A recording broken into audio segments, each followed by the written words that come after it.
मुलांनो, आज आपण या ठिकाणी फोनिक्स शिकणार आहोत. फोनिक्स म्हणजे काय? ध्वनिशास्त्र किंवा ज्याला काय म्हणायचं, उच्चारशास्त्र. मग इंग्रजीमध्ये तुम्हाला या ठिकाणी फोनिक्स किंवा उच्चारशास्त्र ज्याला आपण म्हणतो ते शिकल्याच्या नंतरच तुम्हाला चांगल्या पद्धतीने इंग्रजी वाचायला येणार आहे. आता तुम्हाला माहिती आहे A to Z असे एकूण लेटर्स किती आहेत? 26 आहे की नाही? 26 लेटर आहेत. मग या 26 लेटरचे तुम्हाला उच्चार माहिती आहेत का? नाही माहीत. काहींचे माहिती आहेत, काहींचे माहीत नाही. तर आता आज आपण काय करणार आहोत, या सर्व लेटरचे उच्चार काय होतात ते पाहणार आहोत आणि लक्षात ठेवणार आहोत. आता बघा, या ठिकाणी लेटर ए आहे, तर लेटर ए चा उच्चार काय होतो? ॲ. काय होतो? ॲ. मग त्याच्या उच्चाराचे शब्द आहेत ॲपल, ॲट, ॲरो. समजलं? त्यानंतर ए चाच उच्चार या ठिकाणी ए होतो. A. Aeroplane, A aeroplane, A ear. Okay. त्यानंतर ए चा उच्चार ऑ देखील होतो. तर या ठिकाणी शब्द आहे ऑल, त्यानंतर कॉल. ठीक आहे. त्यानंतर ए चा उच्चार आ होतो. आ. तर कार, बाथ, कार, बाथ. त्यानंतर बी चा उच्चार आहे ब. बी चा उच्चार ब. मग या ठिकाणी ब बॅट, त्यानंतर ब बलून, ब बनाना. सी चे दोन उच्चार होतात. सी चे दोन उच्चार होतात. एक आहे क, कॅट, क कॅमल, क काऊ. त्यानंतर सी चा दुसरा उच्चार आहे स. दुसरा उच्चार काय आहे? स.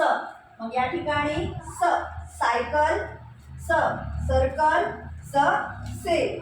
त्यानंतर डी चा उच्चार आहे ड. डी चा उच्चार काय आहे? ड. ड डॉग, ड डॉंकी, ड डोर. त्यानंतर आहे ई चे दोन उच्चार आहेत बघा, ए आणि ई. मग काय म्हणायचं? ए एलिफंट, ए एग, ए एल्बो. त्यानंतर आहे E engine, E engine, E English. आता तुम्ही याला इंजिन म्हणणार आहेत का? इंजिन नाही. किंवा इंग्लिश असं म्हणणार आहेत का?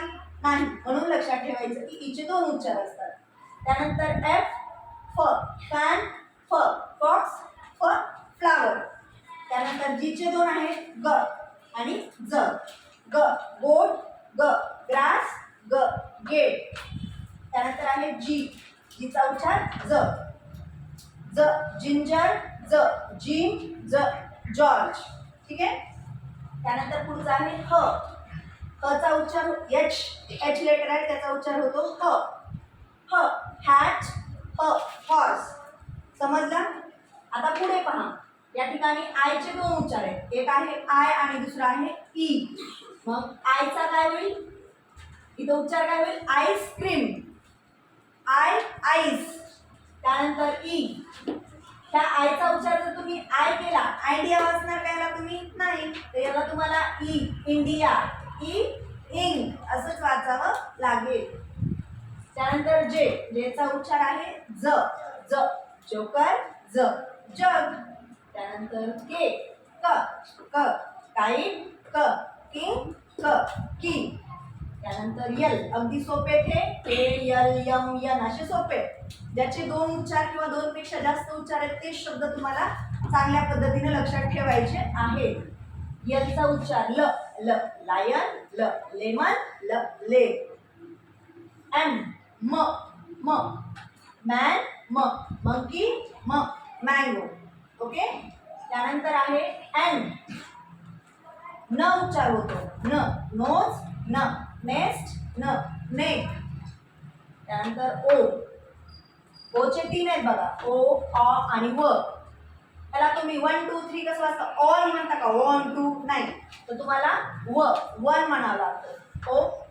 ओचा उच्चार ओ होतो. Onion, ocean, oval. O orange, octopus, ox. त्यानंतर आहे पी. प पॅरट, पिकॉक. क्यू. आता या ठिकाणी क्यू यू असतं, पण तुम्हाला क्यू यू हे लक्षात ठेवा. तर क्यू यूचा उच्चार क्व होतो, म्हणून या ठिकाणी क्वीन, क्विल, क्वाईट. ठीक आहे. त्यानंतर आर अगदी सोपं आहे.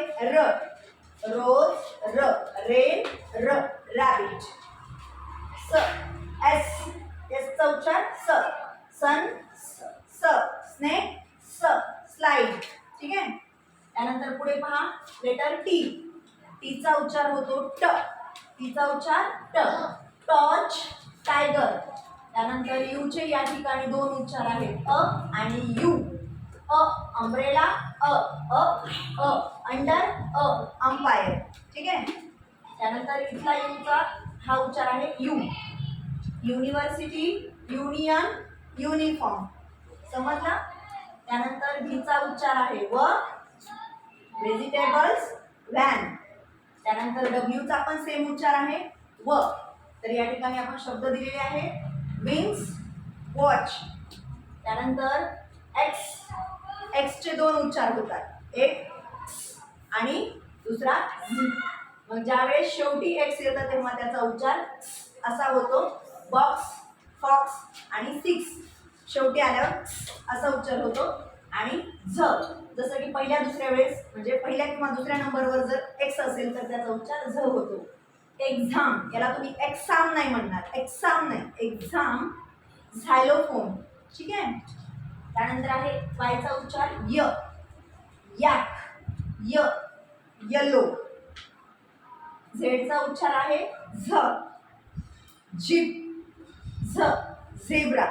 तर अशा पद्धतीनं सर्व विद्यार्थ्यांनी काय करायचं आहे सर्व उच्चार व्यवस्थित लिहून घ्यायचे आहेत आणि सर्व शब्द लिहून घ्यायचेत आणि त्याचे उच्चार घरी रिव्हिजन करायचं आहे. समजला.